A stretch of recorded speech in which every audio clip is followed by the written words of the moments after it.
What's going on, everyone? As always, place your cross on first. No matter what's going on in your life, if you live for Christ, live for Him. Did I say be perfect? I said live for Him. Being perfect, none of us can accomplish. All we can do is let God perfect us and make us the man or woman that God wanted us to be. He's going to make a few changes in your life. He's going to leave a few things as it is. He's going to shake things up. But accept it. There's things in our life that we might think we do that are great. And God might look at us and be like, oh, no, that's not what I want you to do. Just trust His ways and trust His will. And put your cross on. Our Father, which art in heaven, hallowed be thy name. Thy kingdom come, thy will be done, on the earth as it is in heaven. Give us this day our daily bread, and forgive us our trespasses as we forgive those who trespass against us. And lead us not into temptation, but deliver us from evil. For thine is the kingdom, the power, and the glory forever. Amen. It's like every time, a lot of times when I do this right here and I go a cappella, something pops in my head. You know what popped in my head? And this pops in my head a lot. Choices. I don't know why God want me to keep talking about choices.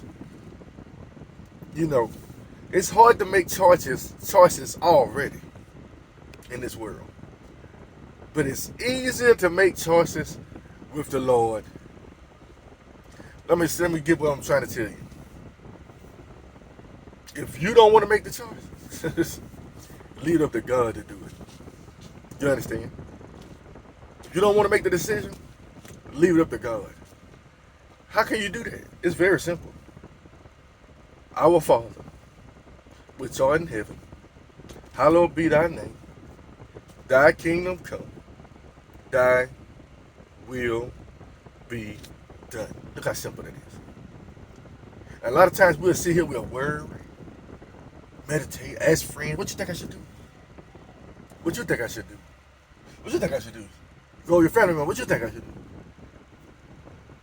You understand? One thing about when you start putting a lot of people in your choice-making decisions, you might make the wrong choice, because what you're going to try to do is, the majority,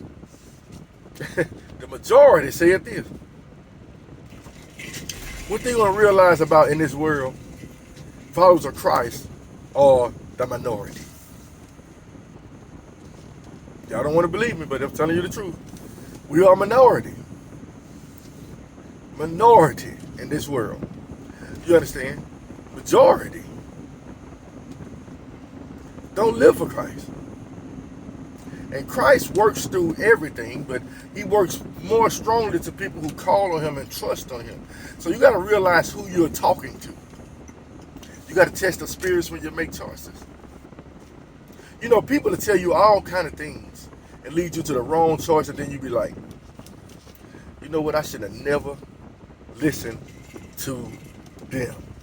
But it's too late. You done made the choice. Or you could just make choices without resulting in God. You consulting in God. I always use the story of David a lot. With him and Bathsheba. He didn't consult with nobody. He just made a choice. And he actually got some information. Hey, who they does over there? Bathing. Oh, that's one of your soldiers' wife. You understand? Wife, David. Hey, bring her to me. Sometimes not making no choice, like it's something with nobody, can mess you up too. Do you understand, people? Consult with God. That's what David made a mistake. He didn't consult. Most people are like, why would he consult with God on that? Why not? He probably would have made that dumb decision. He could have prayed, Lord, give her to me to wife. The Lord's like, Lord probably would have been like, you're somebody else's wife. I'm going to take her from you. Think about, let me give y'all a story from the Bible.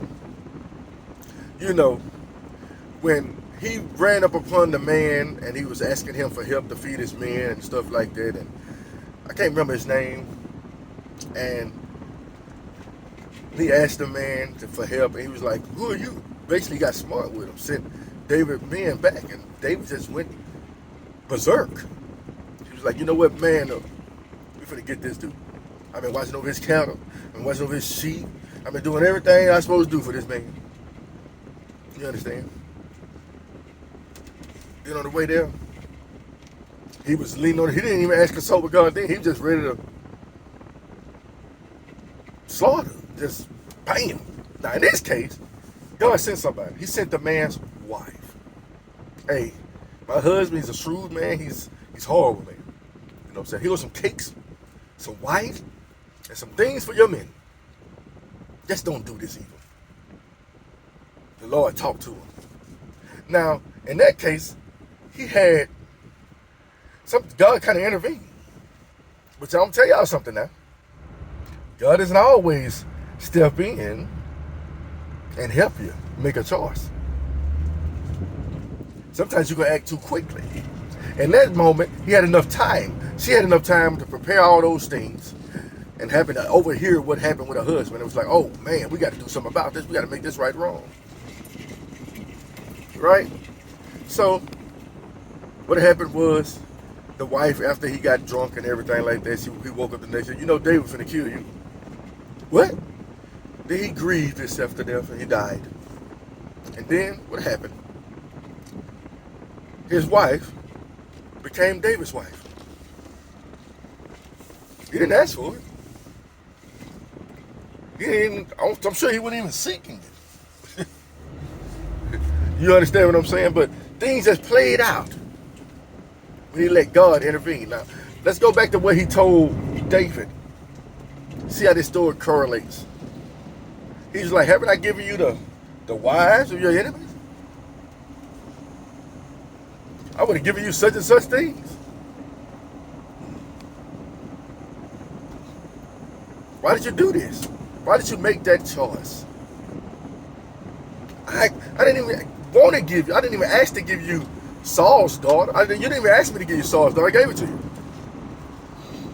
Basically, God's going to give you everything that he want to give you. You understand? He is. You ain't got to take matters in your own hands. You ain't got to make too many rash choices. Call upon him. He'll make it work. You see what happened? I'm talking about David had strife in his house for the rest of his life. Over one choice. I was watching a movie the other day. God forgives, but your actions have consequences. Boy, that was probably one of the best lines I heard in the movie.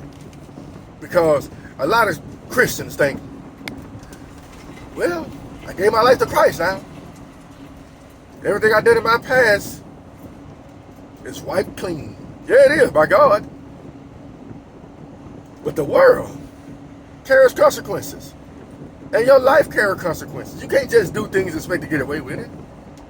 God is a just God. Take whatever he throws at you after you mess up. Like David, after you make the wrong choice. But the Bible puts these choices in here and these examples in there for a reason. Let's go back to Abraham. I don't know why I'm talking about wives and stuff. Let's go back to Abraham. Abraham and Sarah. Sarah was like, hey, man, I'm getting old, man. I can't have no kids. How about you go to my maidservant? You want to go to my maidservant? Abraham. Oh, Abraham. Yeah, I'm down for that, man. Yeah. I'll sleep with your maidservant and give her a baby for you. As soon as the baby came, all kind of consequences. Choices. Yeah, consequences. Hey, man, you need to get her out of here. Sarah changed from loving her maidservant to hating her. And the maidservant had no choice but to be obedient to her master and his wife. You understand? Hey, I need you to have a baby for me. All right. I'm going to take care of you. And then she thought about it after the fact. Then she like, golly, I could have sworn they was going to take care of me after this.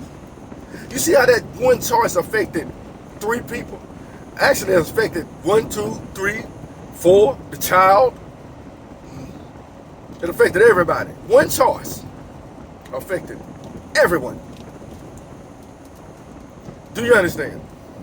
You see, a lot of people don't look at their choices affected. My choice only affect me. Look at life like if I make a choice, it affects more than what I see. Look at making choice making like that. Oh man, think about if I make this choice, what could happen? What if? And then you pray to the Lord, hey Lord, help me make this choice. Sometimes I won't even make no choices. I told you what I get a lot of time from God when I'm trying to make a choice. Trust me. That ain't no choice, Lord. And trust me. All right then. I just ain't gonna make no choice. You know, life full of choices. I tell people about this all the time. Life full of choices. But God can make your wrong choice right. He can. You know, choices. You know when who was it, Isaac or one of them, and Rachel, whatever one like Rachel, was it Israel? One of them. But he was like he wanted one daughter. He wanted it. That's the choice. That's the one he wanted. You understand? Worked 7 years, didn't get her. Got the other one. Now, that's messed up. Somebody tell you, make a promise to you, and then change their mind at the last minute. Oh man, I'm gonna give you the younger daughter. Then you gotta work 7 more years. You see, the daddy made a choice. The trick him. If he had made a choice to work 7 more years, he could have just took that first wife and be like, all right then, I'm good. But he wanted her. He wanted her. You know, Rachel and Lee loved him so much, and Rachel loved him, but Lee loved him more. He couldn't even see it. Choices. And sometimes that's just how it is, man. The Bible gives you so many life stories, so many life lessons about choices. You know, he benefited from it, you know what I'm saying? Wow. That was a dangerous game back then, but there's a lot of cutthroat stuff went on back in the day. Esau sold his birthright. He made a choice to sell his birthright for a morsel of food. And it was so crazy how Esau was the firstborn and was kind of grabbed him by the heel. He sold his birthright, and then his daddy still was going to give him the blessing. Here come the mama and the brother. Hey, dress up like your brother. Esau come back. But you got to think about it, though. It played out. He sold his birthright.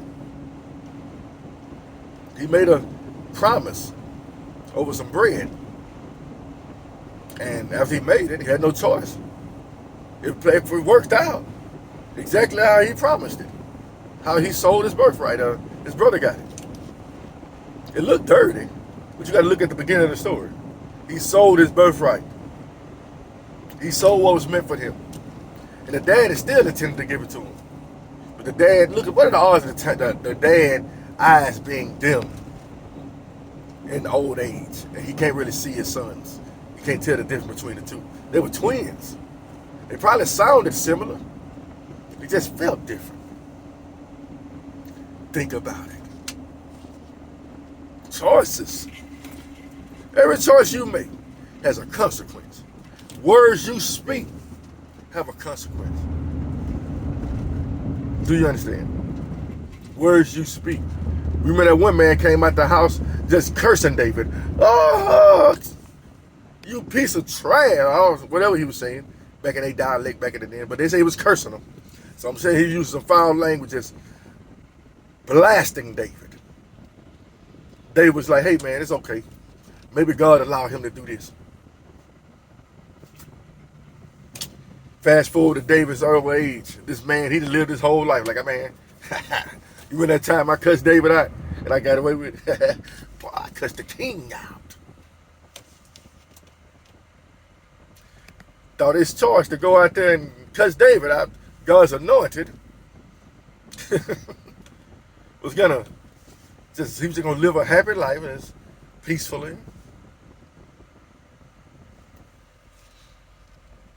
They were like, hey, you remember that man that came out and met me on the wrong way and, he cussed me out? Solomon. Make sure he don't go to the grave unpunished. Solomon. You know what I'm saying? So Solomon told the dude, hey, man, as long as you don't cross out of this border, you'll live the rest of your life in peace. But as soon as you step foot out of there, you shall surely die. So I guess the man figured out, well, I cussed David out. How different could his son be? I don't know that's what he thought, but he must have thought something. So his servants went missing. He was like, shoot, forget the ordinance that was set in place by the king. I'm going to go get my 2 servants. He must have been real petty and must have been a real asshole because his servants left him and he went and got them anyway. Just let him go. You understand? But he's so, a smart man knowing the circumstances. If I leave here looking for my servants, I'm going to die. But he was such an asshole that he went and got his servants and got himself killed. Wow. Over 2 servants that ran from you. Sometimes when people run from you, just let them run. Hey, see you later. See you later. Let them go. Choices. Whole Bible full of choices. Don't eat from the tree. Choices. Do well. Or sin like that. Choices came. Choices. Wow, that's crazy. You got to really pay attention to a lot of things that goes on in this Bible. Choices. God told one man, hey, I need you to sleep with your brother's wife because your brother ain't have no seed, didn't leave no seed. And he's dead. And I need you to get with her. Now the Lord commanded it. I need you to get with her and give her a baby. Marry her, impregnate her. He pulled out. And his seed dropped to the ground. I didn't say it, it's written. And God smoked him. Choices. Choices. The Bible is full of them. Choices. Hey, we got Samson. We cut his eyes out. He's good. Let's make sport with him. Not knowing his hair was his strength, his hair started growing back. They forgot. His hair was his strength, his hair started growing back. But they made a choice when his hair started growing back to go put him in between 2 pillars to make sport of him. He's blind. What can he do? What can a blind Israelite do? Call on God. And that choice they made to put him right there. Put him right exactly where he's supposed to be. Sometimes your enemy makes some poor choices that benefit you. Hey, little young lad, could you guide my hands to these 2 pillars? Yes, I will. And I'm sure the young lad didn't know once he guided his hands that he probably was going to die with them. But choices. He pressed down on it and destroyed the Philistines with 1-2 pushes of 2 pillars and destroyed them. They made the choice to pull him out of jail. They made a choice. But if God got a purpose for you, you're going to fulfill it. David fulfilled his purpose, even after making bad choices. Samson fulfilled his purpose, even after making bad choices. Noah fulfilled his purpose, then made another bad choice, got drunk. It's all right. We make mistakes. We do things we shouldn't do. But he was righteous. Righteous Noah, saved. You understand? So if God said he was righteous even when he got drunk. Oops. Oh. Some of y'all Christians gonna be so mad at me for that. I'm sorry. It's in there. Read it. Sometimes you're gonna make some messed up choices, man. It's okay though. I'm not finished yet. Let Let me pause and I will continue.